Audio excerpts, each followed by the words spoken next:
and gentlemen, good afternoon. Welcome to Overtime. This is Maricel Casino Rivera. And let me welcome first Attorney Oscar Oca Moreno. Here, sir, please. Yeah, thank you. Thank you, Sel. Good afternoon. And good afternoon, everyone. Good afternoon. And welcome to another episode of Overtime. Overtime is a daily program that starts at about 1:30 in the afternoon, thereabout, for an hour, and with overtime in most, if not all cases. And this afternoon, we have a very interesting topic, and of course, a celebrity guest. No? And we are honored that he has accepted our invitation and has agreed to spend this time with us. I understand he is in Boracay at this moment, vacationing, but setting aside part of his very precious time for us. And let's talk about his journey in film, theater, acting, messaging, content creation. Wow, multi-talented, Yeah. multi-talented, and uh, is actually an international celebrity. And Sel, please do the honor of introducing our very special guest. Yes, thank you very much, Attorney. Now, our guest is a Belgian Italian award winning actor, director, and producer. He was born in Pordenone, Italy, and moved with his parents to Belgium at the age of 10. After graduating from the Karel de Groot, I hope I got it right, University of Antwerp, where he studied marketing, he worked for different international companies. Since his childhood, he has always had a passion for the arts, and in 2016, he decided to pursue a professional career in acting. First, he moved to Los Angeles, California, where he studied at the Stella Adler Academy of Acting and Theater, and then auditioned and got accepted to the Stella Adler Studio of Acting in New York City, where he graduated from the conservatory in June 2019, and later started working with a renowned theater company, the Acting Company, founded by John Houseman, alongside renowned directors and artists such as Walter Bobby, Morgan Freeman, Dana Ivey, and many more. He started his own production company, Movart, for the production of film, television, and commercial work, and with whom he's currently directing and producing a documentary in the Philippines. Ladies and gentlemen, let's welcome Erik Sopracasa. Welcome to Overtime, sir. Yes. Hi. Thank you so much for having me. Eric, thank you very much. No, and welcome to Overtime. And I understand you are in Boracay now, and Yes, correct. it's quite obvious with the red skin, red face that you have. You've been I, exposed to the I yeah, have and, I put a lot of sunscreen, but still I'm still getting used to the sun of the Philippines. yeah, and at least uh, you have not been exposed to the sun now. While we have our program. So, Yeah. how do you like the Philippines, Eric? I love it. It's great. Yeah, I've been here once before, a long time ago, 8 years ago, and I was really happy to be able to start this new project in the Philippines because I was really looking forward to come back and see the Philippines for a longer time now and discover many places. So it's been great. Yeah, and but your company is based in the U.S. or in Europe? So we're based in the U.S., in Los Uh-huh. Angeles, New York, and Austin, Uh-huh. Texas.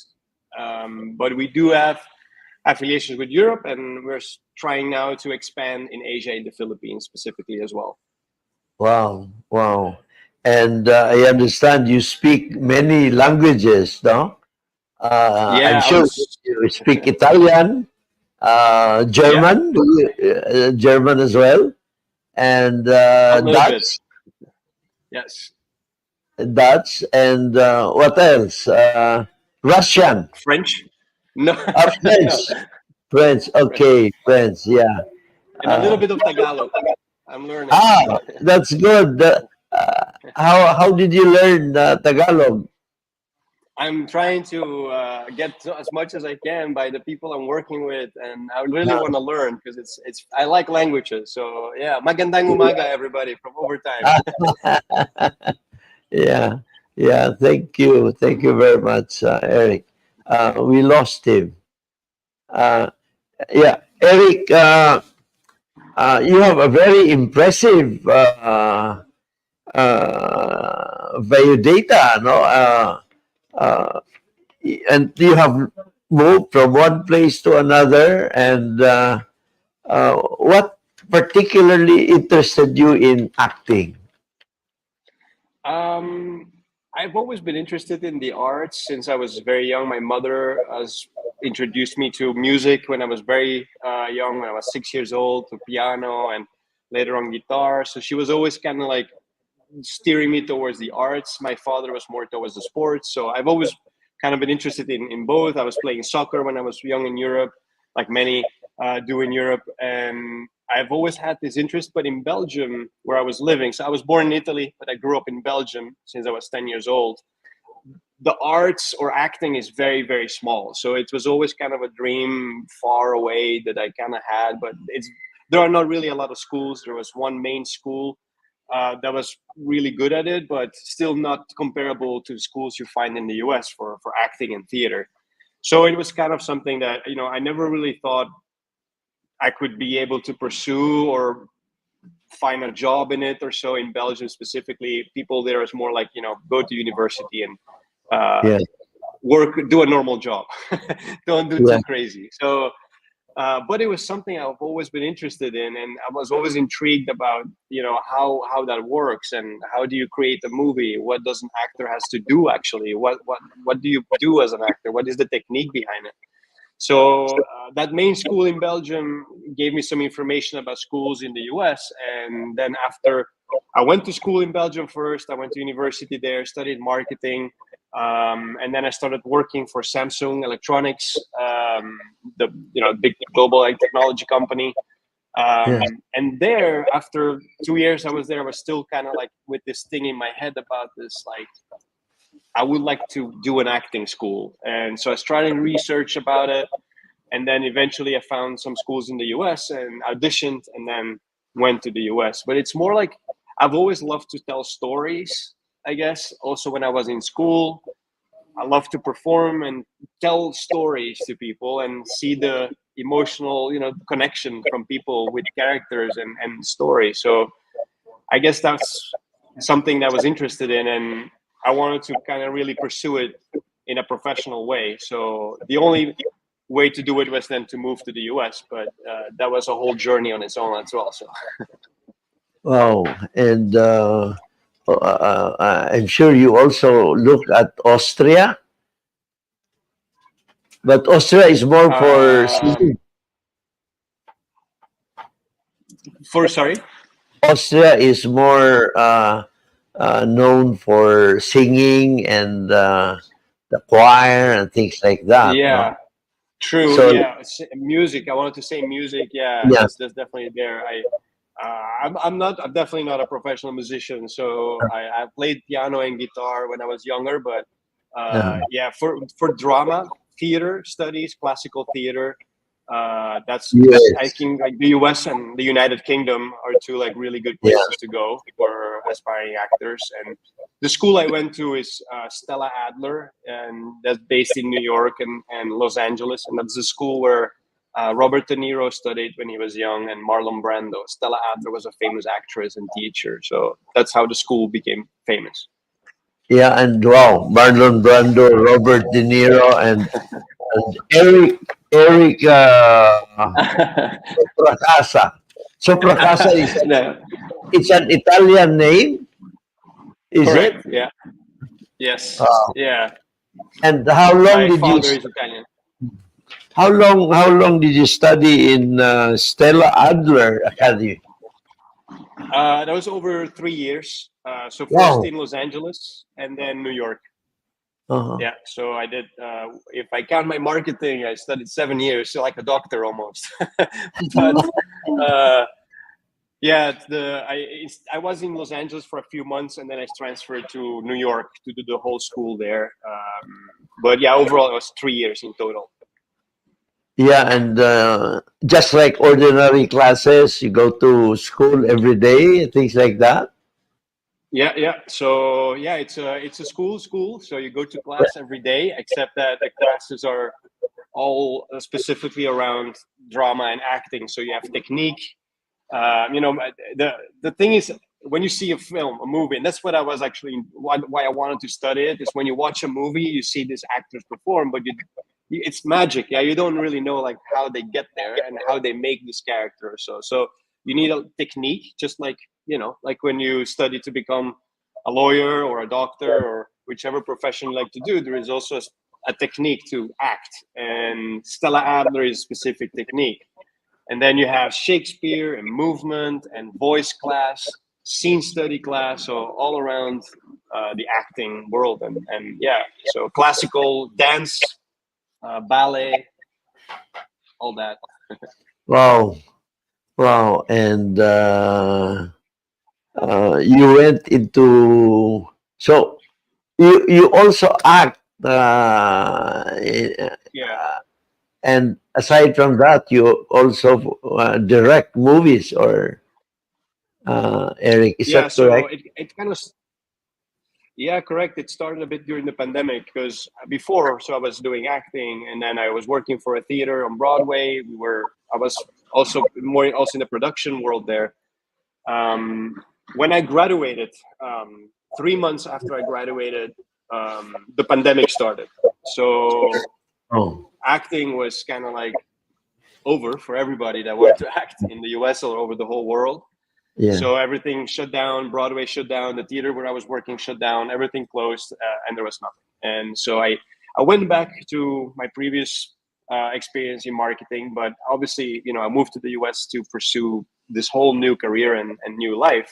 So I was trying to figure out like what am I going to do now, because yeah, there is no acting anymore for I don't know how long, because nobody knew what was going to happen around the world with the pandemic back then, right? yeah, Um, so I started thinking maybe, I had a feeling that the whole industry, and I'm not sure either in the Philippines, but at least for sure in the US, was going to change. That many actors or writers or director was going to start doing other things. So an actor started writing or directing or producing, and a writer started also directing his yeah, pieces that he wrote.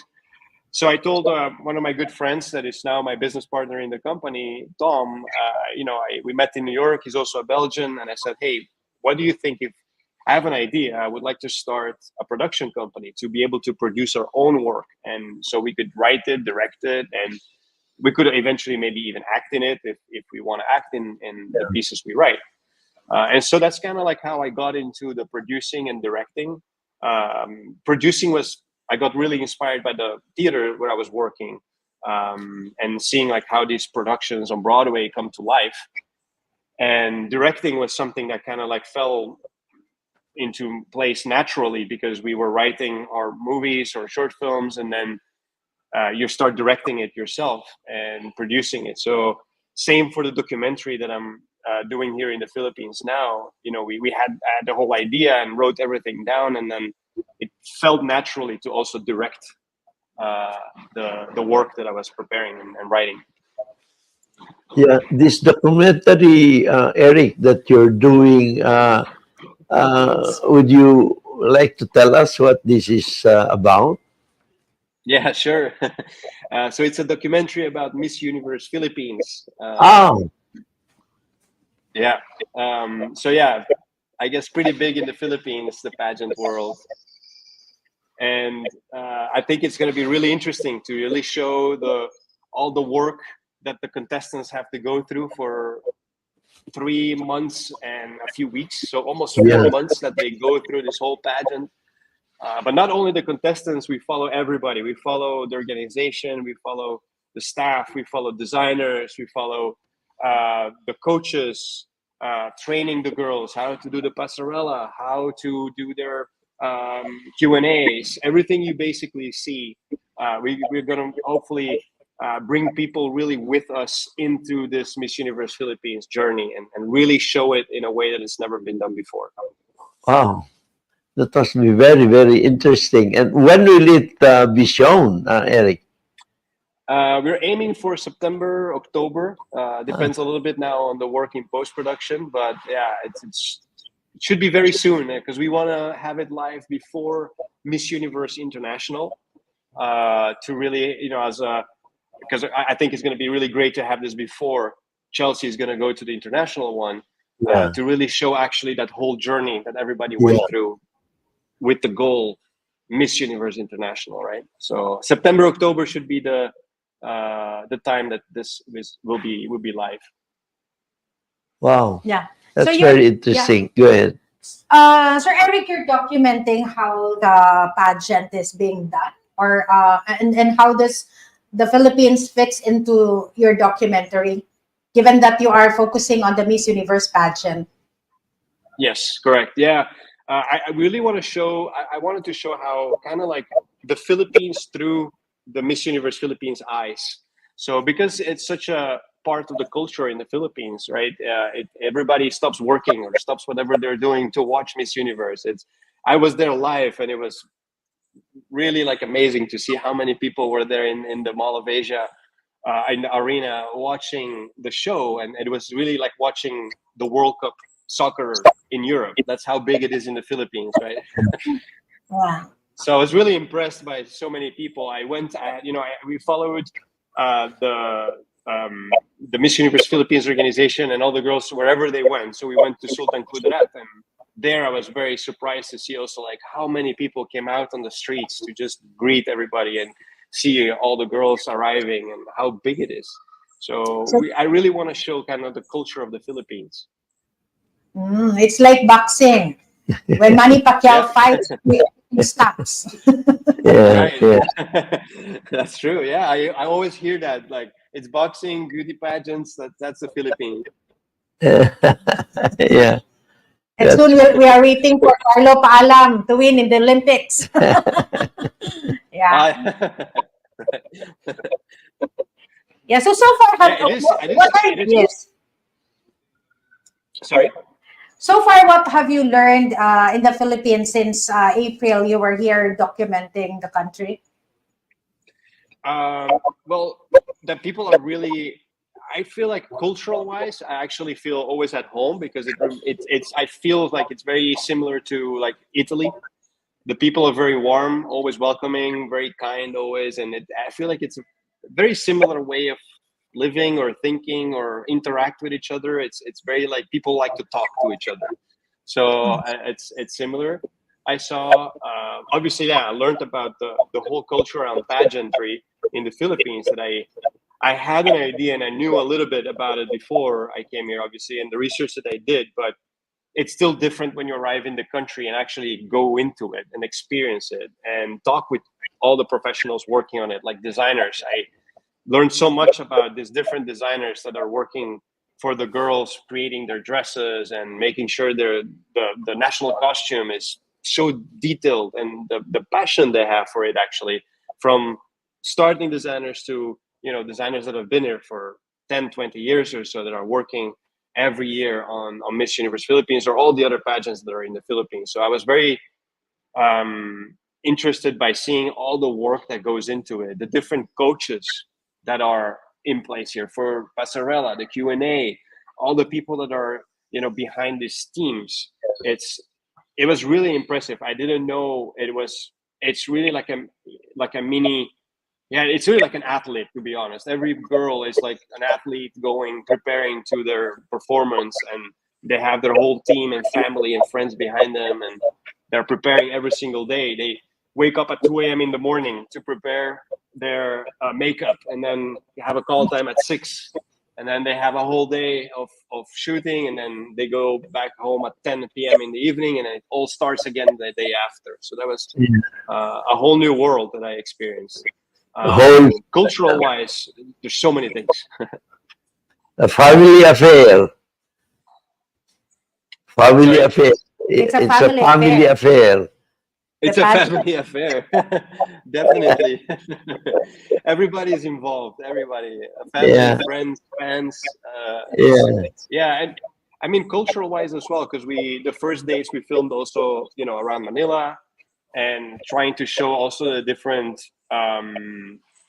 cultures that made the Philippines, because the history of the Philippines is very interesting with,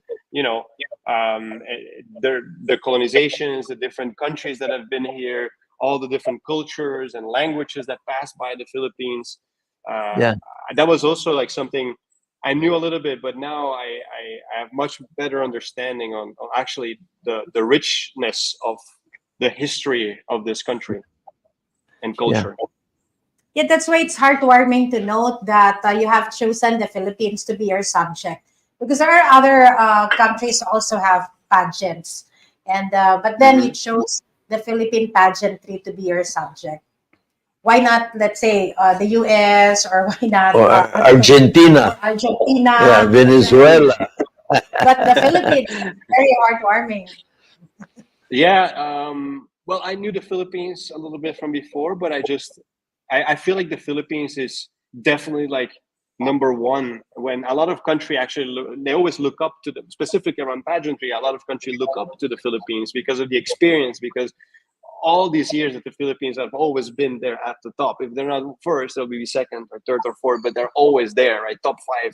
The Philippines is there anywhere in this world. So that was very intriguing and interesting for me. I also knew the organization Empire PH a little bit from before. I knew Jonas from many years ago. So I reached out to him and I asked about, the Miss Universe Philippines. And yeah, I got really interested in the organization and how they work to get this pageant live. So I really wanted to tell that story because I feel like, yeah, Philippines is definitely the number one in pageantry, and just because also like a lot of people don't know much maybe about the richness of this country, history wise, cultural wise. Many people know the Philippines. Oh, it's a beautiful country with beautiful beaches and a great vacation destination in Europe. People go here on vacation, but I feel like living in Europe, I didn't know much about the country, and I'm always interested to learn about countries and their history. And I thought we could actually tell a really, really cool story about the Philippines and bring people in the Philippines through a different perspective and show them how Yeah. great the country is actually. I think I now see what you have been seeing, Eric. No, because yeah, I didn't realize that here in the Philippines, every local government unit organizes beauty pageants annually. Annually, and how many are there? More than 5,000, probably. Yeah, Imagine the beauty pageants. That are being held in only 365 days in 1 year. Wow. every day. Every day, every day. And yeah, uh, that the thing that you're doing must be very interesting. It somehow also explains the culture of the Philippines, why beauty pageants are crowd drawers, and why beauty pageants are part of our way of life. Yeah, Right. Yeah. Like as you mentioned, I've seen, like you were mentioning, every government unit in every province in every city in the Philippines are yeah, organizing this pageant. I was just in Pagadian 2 3 weeks ago to watch Miss Universe Pagadian because I was invited to watch. Actually, it was very interesting to see like how everything kind of starts before they go to then Miss Universe. And yeah, yeah, the government invests so much time and effort actually also in, and that's something also that I learned. To come back to the previous question, what did I learn about this also is I didn't know that from a government perspective, it's actually also something important to organize and have all the people there together, and it's really nice to see the when I was there at these different pageants, like how all the people are just cheering for these, Yeah, yeah. athletes, girls that are there, and it's really cool. And what you saw was, I'm sure, quite normal in more than, I would say, Right. 150 cities. And wow, at least 500 municipalities all over the country. Right. Yeah. For Eric, you should visit Cagayan de Oro City. I Cagayan would de love Oro, to. Yeah. yes, because the head of the national search for the Miss Universe Philippines, Yeah. Miss Mags Que, is from Cagayan de Oro. Miss Mags Oh is yeah. she's from That's true. here. You should That's true. visit Cagayan. Yeah, I met her. She was with us in Pagadian. Yes. That's good. Yeah, That's yeah, good. that's right. Other Yeah, no, I would provinces. love to. Yeah. I would love to visit. I'm trying to get around the Philippines and see. Oh, there we are. uh, I I'm learning so much about the whole country because I've never had the opportunity to go to all these places before. When I went here 8 years ago, I was just here for a few days, so it was very short. Now that I got to go to different provinces like Sultan Kudarat and then Palawan, Boracay, the, the Manila, Metro Manila area where we are doing all the different shoots and everything, I really got to see much more. And I would love to visit more provinces because I learned my geography in the Philippines through the contestants and where they're coming from. So Oh yes, because the contestants here represents the provinces where they come from. Yeah. yes, so that's how I was familiar with Cagayan de Oro. That was Rosie was representing Cagayan. Yeah, no, Camiguin. She was Camiguin, and then I can't come up with the name now, but she was representing Cagayan de Oro and Palawan, and so I see like the Philippines. Yeah. And wow, I'm sure you will be going to many other cities in the near future. Anyway, Eric, I'm a bit curious about your uh, Broadway experience. How long were you in Broadway? I worked for the theater for 2 years, Oh, and the shows. So I was then in the production side, so I helped producing shows. That's where I found the passion for producing yeah, and yeah, directing, actually, because I was following Ian Belknap, who was my artistic director back then at the theater. Very, very nice person who took me in when I was still studying at Stella Adler and kind of like took me under his wing and showed me this whole world of theater, classical theater and contemporary theater. And yeah, it was a great experience, to see how these shows. I'm really interested how the shows come to life. I've always been yeah, interested also in the business side of things. So to see how you bring this now, on the stage, how you cast all the actors, and where does the story begin, and how do we get this now on a live yeah. show on Broadway, for example. Yeah, very, very, I would say significant whenever I am in New York. I always find time to see some place, no? And if I'm there Yeah. for 3 days, I would watch at least two shows, very special shows, Yeah. very, uh, and makes Which was your one. favorite? Which was your Oh, favorite if it's many, until now? many. I've seen many already, and everything, every show was special by itself, no, in many ways. You see the Yeah. acting on stage, and there is no take two and things like that. Very extraordinary, and Right. that's why I wanted to inquire, since you were exposed to Broadway. How difficult has it been to be on the Broadway circuit? It's from any point, like acting, directing, producing, writing. Yeah, I think it's very, very competitive when you go to New York. That's, I guess, like they say like if you can make it in New York, you can make it Yeah. anywhere because it's Yeah. so competitive.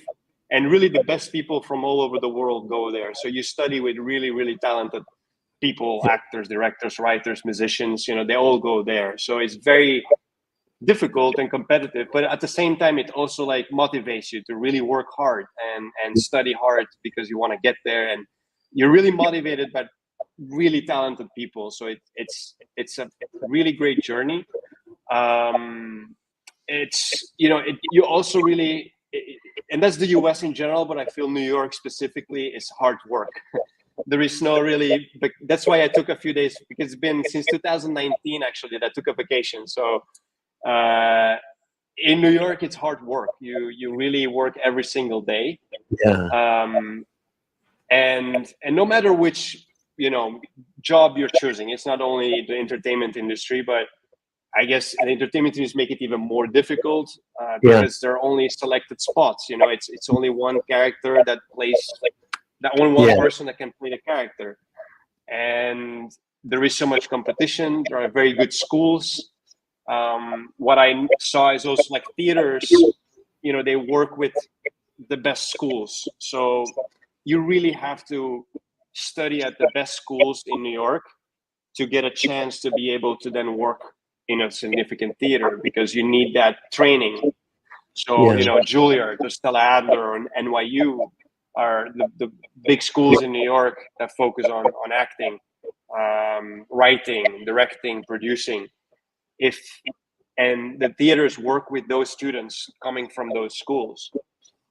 It's very hard if you don't have any training Yeah. to Yeah. get into, or almost impossible, let's say, to be really honest, to get into Broadway, because it's really the highest.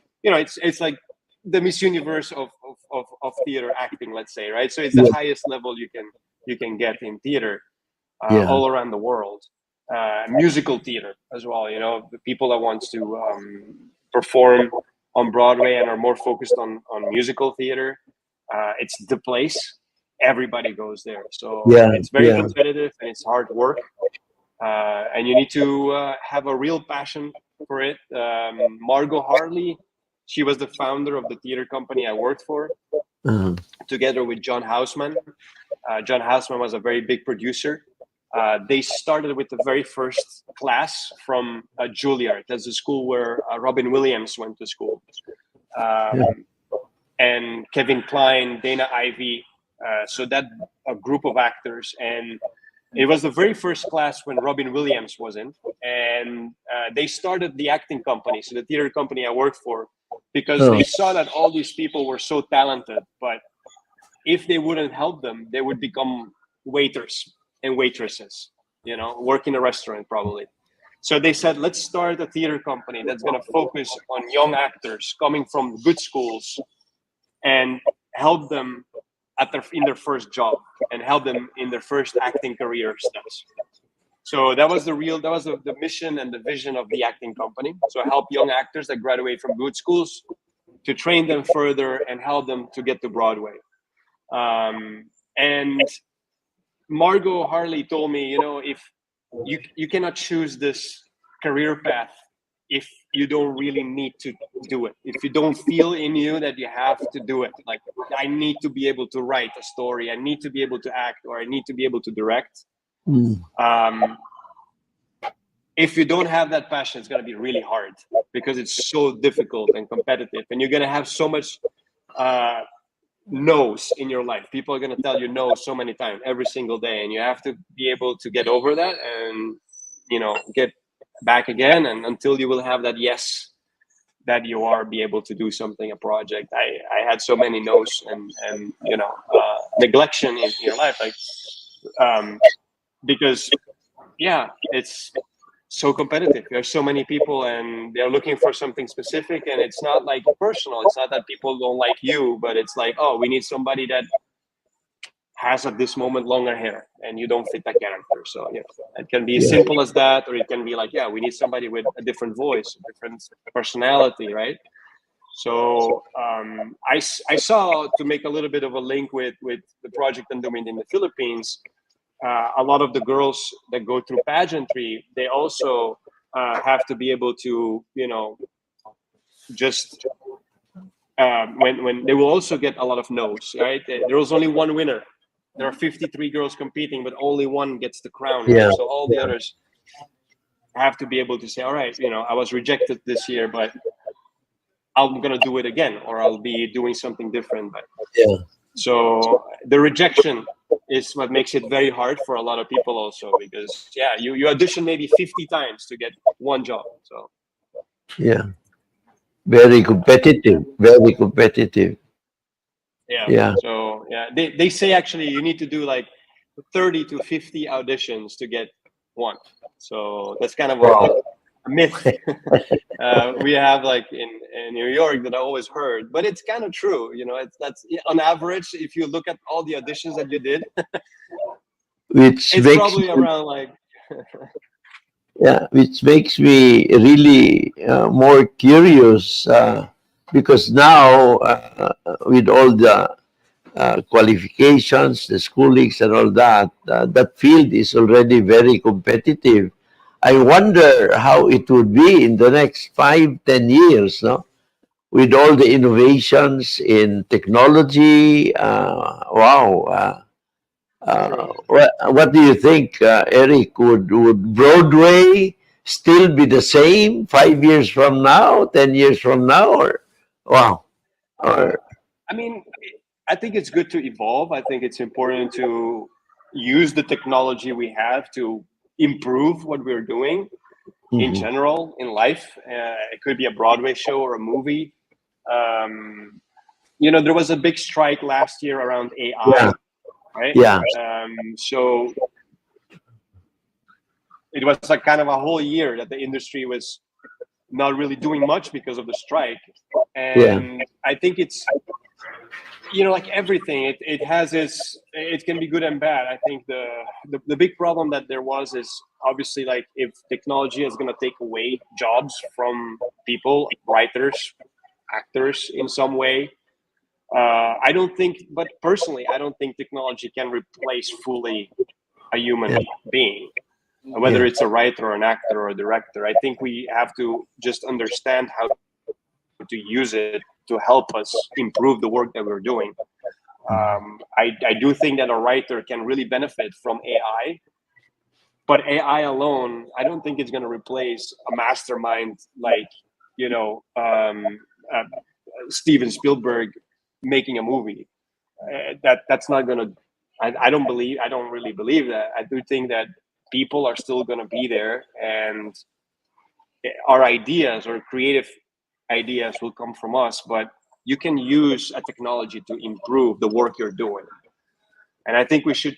There is no other way than doing it, because it's not going to go away. It's wrong to just say like, oh, I don't want to look at it, and I'll look the other way and I'll pretend AI or whatever technology there is not yeah, existing. Those technologies are here and they're going to stay, and they're going to just improve and just get better. So I think the smart way to do it is look at it and understand what it is and work with it. In the yeah, creative industry, though, people are not so much into technology. They don't really are not really interested in that. So that makes probably the gap bigger than in a technology world or in a business world, where a CEO or a CTO or a CEO is more interested in like in how technology works and implement that in a company. That's kind of different. If you're a writer, an actor, a director, creative people want to show the work. They want to be creative, right? But somehow I think it's important also for creative to just learn about technology, yeah, yeah, especially if it's going to affect their work, right? And get to know how to use it in your own world and creative process. wow. Yeah. And Yes. yeah, uh, I think I got it. Na it's still you cannot. The human element is irreplaceable. Human I think element. so.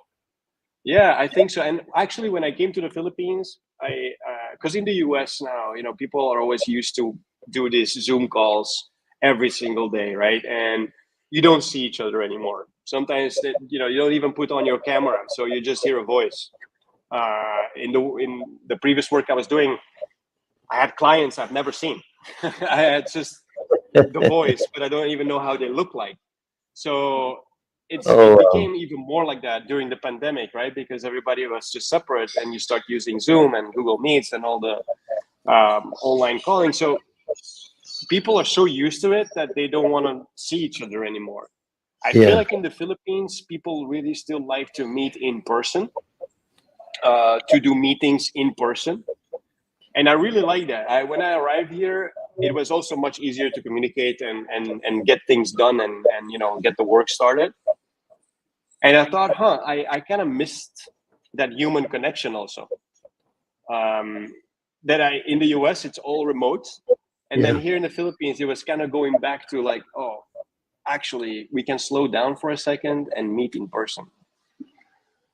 So I do think, yeah, the human Touch. part is really it's really important to have in a creative process or in a company. Like you said, it's not going to be replaced. Hopefully not, but I don't think so. Yeah. Yeah. And wow.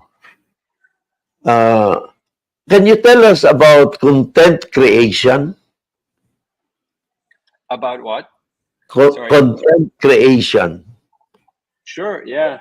So with our company, we also have our creative agency Uh-huh. that focuses on basically commercial content, like a commercial, TV commercial.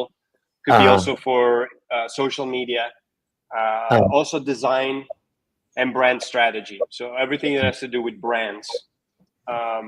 I guess content creation has become really important because of the fact that there is so much content, which sounds a little strange maybe, but because we have an overflow on content every single day. If you open your Instagram, your Facebook, your TikTok, YouTube, whichever app you have, you will have thousands and thousands of videos and images that are going to pass by, and millions of ads that will be shown to you, right? And people went away from like, oh, I see an ad, I'm going to buy the product. People want to have an emotional connection with a brand or a product that they want to buy. People buy because they feel connected to a story. So the creation of your content is became important by storytelling. The story actually that you tell with your content is very important, for brands or for people. There are influencers and so on Instagram, but if you look at it from a brand perspective, it's really important to tell a story with your content, not just put content out there because of the sake of like, oh, we want to have 3 posts a day on our Instagram page and that's it. It's better to have just one that tells a really good story than 3 or 5 posts that just are there without saying much, right? yeah.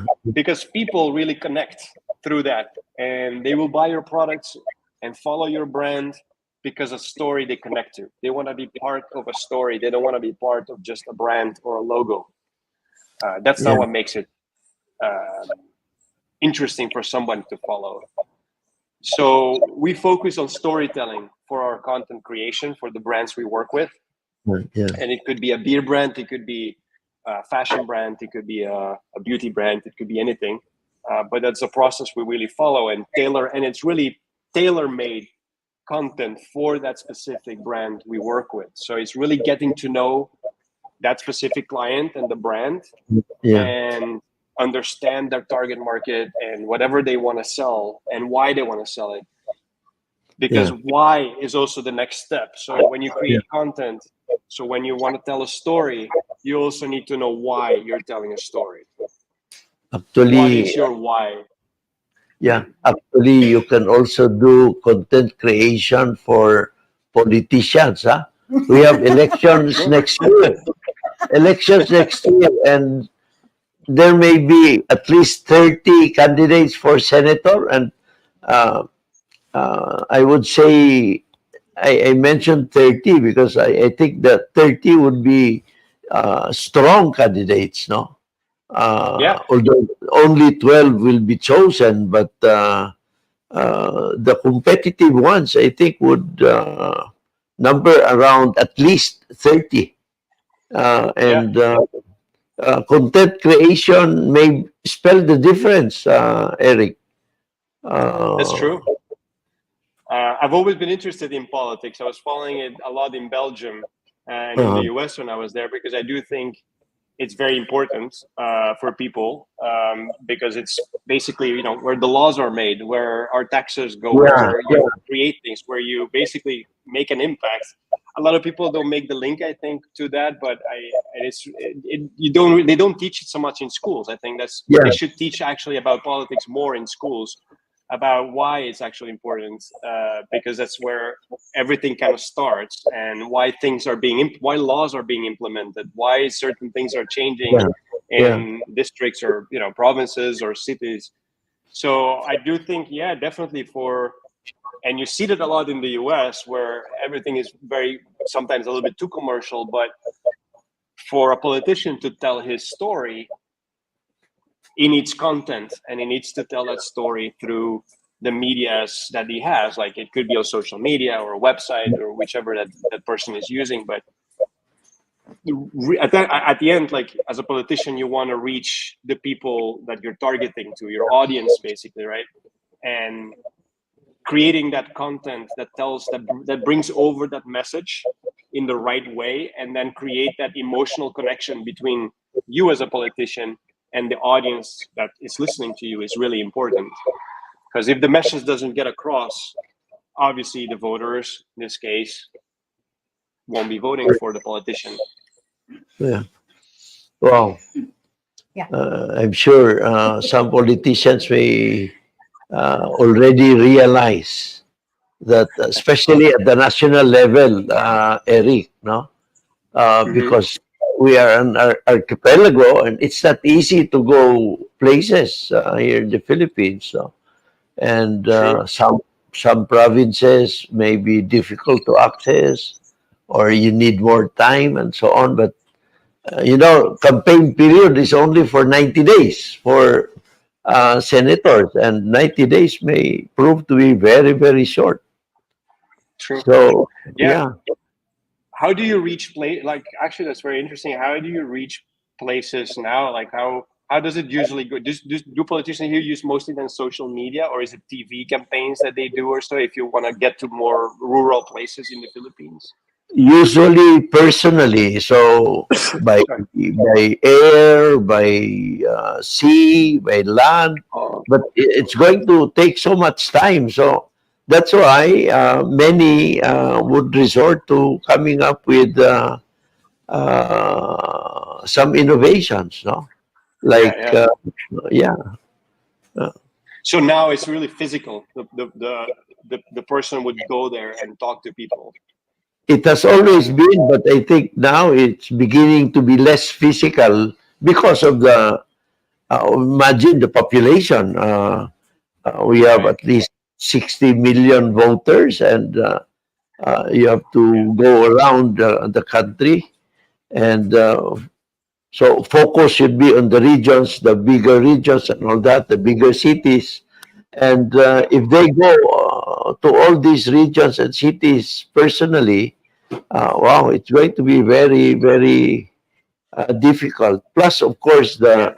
some TV programs are held done in Manila, so Right. interviews, things like that. No, so it's really Yeah. very challenging, and I think Yeah. many would resort to doing uh, campaigning through IT technology or IT Mm, advances, something like that. right. Yeah, Yeah. No, I mean, I see the use of social media in Asia is also always. I've always see much more here than it's already big in Europe and the US. But like, I see the youth always in Asia. The young people are always using it even more here.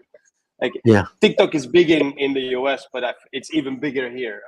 Instagram is yeah, big in here, but it's even bigger here in Asia. Like, in the Philippines, you use even Instagram as a form for business even more than we use it in the US. I feel like people connecting with each other. So it's yeah, people will share their Instagram faster than an email address or a phone number. yeah. So social media is so implemented. So yeah, I do think if that's the place where people communicate and connect with each other, it would make sense that for, in this case, a politician, for example, would create its content on that platform and reach people through there, and have that communication and connection through a social media platform, for example.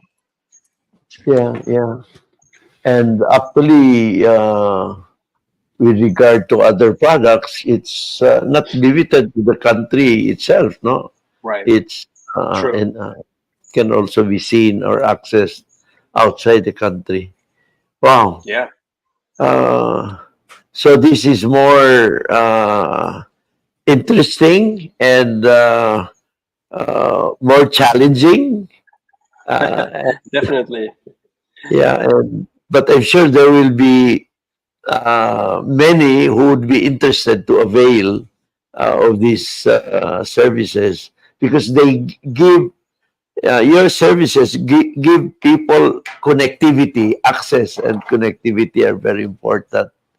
Not Yeah, only for and yeah, no, making the difference between in content, because there are a lot of creative agencies around the world. We started a year ago, and we know that there are many out there doing or trying to do kind of similar things that we do, but the differentiation is really the storytelling, I think. And I feel that that makes us a little bit different than a normal creative agency where people come from just a marketing background. It would be people, I studied marketing in Belgium and go to in that direction. What makes us different is that we also have the storytelling background by going to school, a drama yeah, school, and writing and doing that work. So we kind of use that knowledge that we have into the commercial side, yeah, yeah, because storytelling is just so important. There is so much content out there, and it's so easy to just scroll over it. I'm also, everybody gets tired of the millions of ads you see every single day. You don't want to watch another ad, but you want to watch something that is interesting, something that can be yeah, funny, but you relate to. yeah, And I think for the politics subject we were talking about, again, it's really important to be really specific. If that person wants to bring out a message, yeah, it's not about him. It's not about the politician. It's yeah, like, just like a brand. If you see it as a brand perspective, it's not about your brand. It's about your customers. It's about the people out there that want to listen. They want to relate to something. They want to see something they are inspired by, they can relate to, and then they will stop and yeah. see more. I, I think what gives you distinct advantage over the rest is because you have delved very deeply on acting, no? And acting is Right. messaging, and if you're an IT savvy as well, then you do have the advantage of being able to deliver stories, create contents that would tell stories to the public. Wow, Right. very interesting, Yeah, very acting interesting. is a lot about human behavior. That's what acting all Yeah, about in the end. Studying people yeah, and what people do, and their life, and that's very interesting. I've always liked the human behavior side. Also in marketing, consumer behavior. Why do we buy yeah, things as human beings, right? yeah, yeah. And wow, I think your hands will be full here in the Philippines, especially as we approach the election year. And I look. yeah, China's been signaling us already. Oh, Sel, it's do you? overtime. Yeah, you Uh, could. Yeah, uh, because yeah, we're overtime. yeah, Uh, yeah, China's already been signaling that that we're past our time. We are already on overtime. And We are in overtime. yeah, yes, we are on yeah. overtime. Thank you very much, Eric. Probably what we can ask you to do is, uh, by way of your parting message, what knowledge would you like to share with us in regard to your experiences in acting, in films, and production, and Broadway, and as it relates to human day-to-day activities, please, including politics. Eric, please. Including, um, I think the most simple thing is them never give up. I've had millions of possibilities to give up in the journey that I decided to take when I moved from Belgium to the United States. I've had millions of days, hours, seconds that passed by that said that could have given up because I went through some struggles when I was in New York, and I went to school there, and studying and being in the US is very expensive, and as an international student you can't work, so at the end sometimes you think like, what am I doing? And I could have had an easier life if I would have stayed in Belgium and stayed in my corporate work there and just be there. It could have been much easier, I think, but it's not because it's easy that it's what you really want, or what it's going to give you the purpose you're looking for or the goal in your life. It's not because it's easy that you're going to achieve it. So never give up when you are really sure about something and you want to pursue it. The difference between succeeding and achieving something or not is doing. A lot of people don't do it. It sounds simple, but it's actually really difficult to sometimes just take the step and do something. It could be just, if you want to start a bakery, baking your first bread. A lot of people would be, I'll do it tomorrow, or I'm not sure how to bake a bread, and it's too much work, or it's too much risk, or I'll postpone it and I'll do it next week because I have to do this work or this one first. And obviously, yeah, we all have to work, we all have to survive and earn money and pay the bills, and but sometimes you need to take the risk and believe in what you really want to achieve.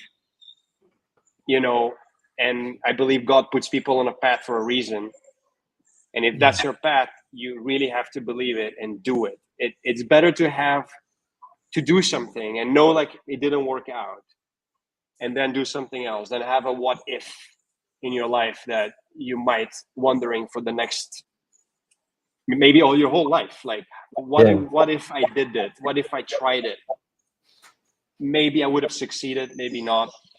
And you will always be wondering about that fact. It's better to just fail at something, and the next day you wake up and you try something different. It's fine.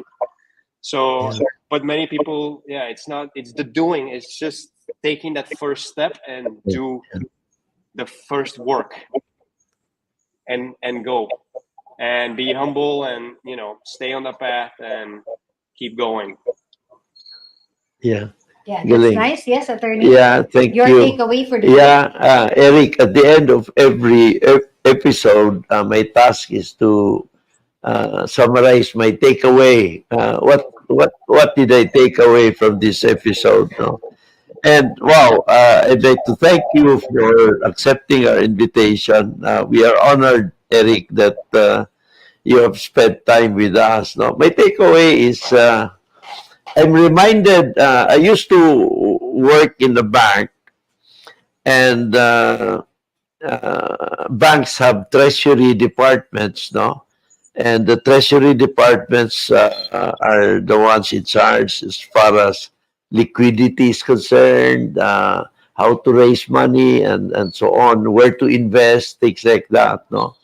Uh, and I remember somebody mentioned before, in treasury, you don't decide only to sell or to buy. It's not just to sell or to buy, a choice between the two. Actually, if decide, you don't decide to sell or to buy, that by itself is also a decision. That by True. itself is also a decision, no? And I'm reminded of that with what you had said. No, you had an easy life in Belgium, but you went to the US, studied, and wow, very challenging situation. You had a more secure life in Belgium, but you wanted to do that, to go to the US and learn about acting and pursue your dreams, no? And that's my other takeaway from this episode, no? Your message of pursue your dreams. Just do it. Just do it. May be difficult, may be easy, but you'll never know whether it's difficult or easy unless you do it. And you won't find out if you'll succeed or fail unless you do it. Wow, very important Yeah. lessons in life. Thank you very much, Eric, and good luck to you. I know that with your talent in messaging, in content creation, in understanding how messages should be crafted and delivered and worded. I know, I have no doubt in my mind that you'll go places. And good luck to you. Good luck to your production and what you're doing now in regard to Binibining Pilipinas Universe. And also, good luck on your messaging and content creation activities. Thank you very much, Eric. Thank you, Sen. Thank you Thank very you so much. much. Yes, Thank you Attorney so much Hopper. for having me. Thank you, and have a nice day. Yeah, thank you.